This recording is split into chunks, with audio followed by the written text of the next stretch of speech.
What if EMP hit tomorrow morning at 8:17 a.m.? Imagine you're brushing your teeth, the electric toothbrush humming like every other Tuesday, when suddenly every light in the house dies at once.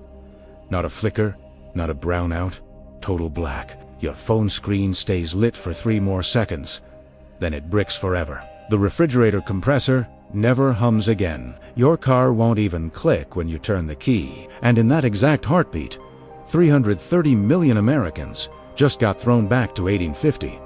Except most of us have no clue how 1850 actually worked. That's not a hypothetical storm. That's what a high-altitude electromagnetic pulse does when it detonates 250 miles above Kansas at 8:17 tomorrow morning. One nuclear warhead, airbursts optimized for gamma output. No fallout on the ground. But every unprotected circuit from San Diego to Boston fries in a billionth of a second. The Pentagon's own 2022 EMP Commission report calls it the single greatest asymmetric threat to the United States. Russia, China, Iran, and North Korea all have the capability, right satellite trajectories, and the right warheads right now. So let's not waste time on if. Let's talk about what actually happens to you in the hours, days, and weeks after the sky flashes silent white and the modern world ends with a whimper you can't even hear. First, 60 seconds. Total confusion. Most people think the power company screwed up again. You'll walk outside and see every single car on the highway dead in the middle of the road. Hoods up. Drivers screaming into phones that no longer work. Planes that were airborne when the pulse hit are already gliding powerlessly toward cornfields and subdivisions. The FAA says roughly 500 commercial flights are over CONUS at any given moment. Almost all of them become aluminum coffins within 12 minutes. By minute 15, the looting hasn't started yet, but the panic buying already can't. Gas pumps need electricity. Card readers need electricity. Cash registers need electricity. The average convenience store has maybe 48 hours of food if nobody new walks in. Except 10,000 people are about to try. Here's the part nobody wants to say out loud.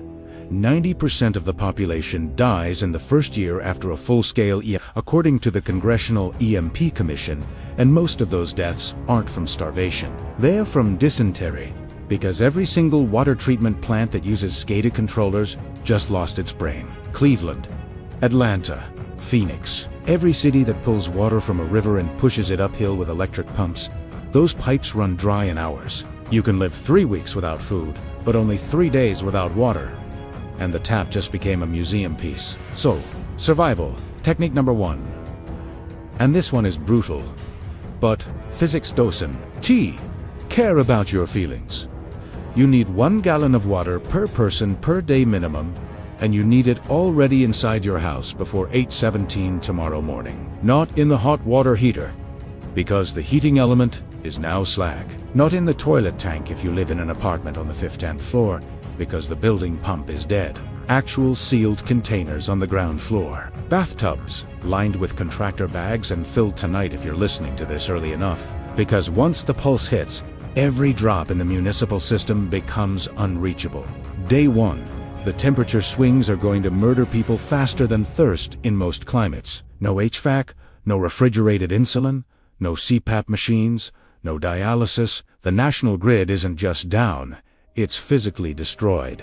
Those giant 345 kilovolt transformers the size of a house, each one has custom windings that take 18 months to manufacture in South Korea or Germany. And there are only about 2,000 of them holding the entire grid together. A single Carrington-level solar storm in 1859 melted telegraph wires. An optimized, weaponized pulse turns those transformers into modern art. We have zero spare capacity. Rebuilding the grid takes a decade even if aliens hand us the parts. Which brings us to the second non-negotiable. You need a way to make fire without matches or lighters, because natural gas lines have pressure switches that just failed permanently.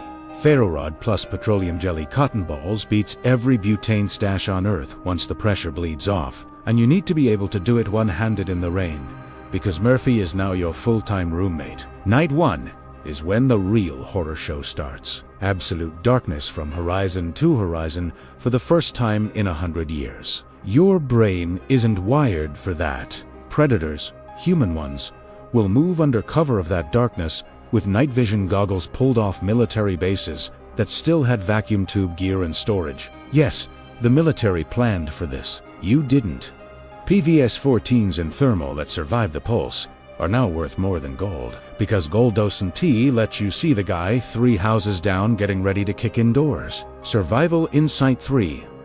Light discipline saves lives. 1 candle visible from 2 blocks away paints a target on your family. XSF guys who've done this for real in Fallujah and Kandahar all say the same thing. Red lead headlamps under a poncho or nothing at all. The moment you let orange firelight leak out a window, you just rang the dinner bell. By day 4, the pharmacies are empty and the diabetics are going blind. Day 7, the grocery store shelves that Warren T looted are now growing black mold because the refrigeration died. Day 10, the first wave of refugees starts walking out of the cities carrying nothing but backpacks and shopping carts. Because every vehicle with solid-state electronics manufactured after 1982 is now a 4,000-pound paper. Anything pre-1975 with points, ignition, and carburetors still runs, which is why that rusty 72 F10 in your neighbor S-Bahn just became more valuable than a Lambo. Here is the counterintuitive one nobody prepares for. The quiet Mormon family with the year's supply of wheat and the manual grain mill suddenly ISNT, the soft target everyone thinks. Because hunger flips morality faster than you imagine. The guy who was a youth pastor last week is willing to bash your skull in for a can of ravioli by week 3. The physics of starvation are merciless. 2,000 calories a day to stay rational. Drop below 1,000 and the prefrontal cortex shuts down. People become animals in the literal neurological sense. So the 4th survival rule is location porn matters more than gear porn. If you're still inside the I-285 perimeter around Atlanta when the pulse hits, you're playing on nightmare difficulty. The evacuation routes turn into linear parking lots within an hour, then into shooting galleries by sundown. The ex-Rangers I've trained with all say the same thing. Be 70 air miles from the nearest city of 500K or more before the balloon goes up, because concentric rings of desperation move outward at roughly walking speed. About 15 to 20 miles a day when people are pushing strollers and pulling wagons. Week 4 is when the secondary killers show up. No sanitation means cholera, typhus, and dysentery explode. One single funeral home can't process 3,000 bodies a day. Corpses stack up in the way they did in New Orleans after Katrina, except nationwide and permanent. Burn pits become the new normal, and the smoke carries pathogens you don't want to breathe. Final technique. And this one is cold but true. You need a tribal strategy, not a lone wolf fantasy. 6 prepared families that already know and trust each other beat one family with 10 AR-15s every single time. Because you still have to sleep. Someone still has to stand watch while you're boiling water. Someone still has to bury the toddler who drank from the creek. The nuclear family alone dies fast. The reinforced tribe with overlapping fields of fire, shared food stores, and a dentist who stocked antibiotics.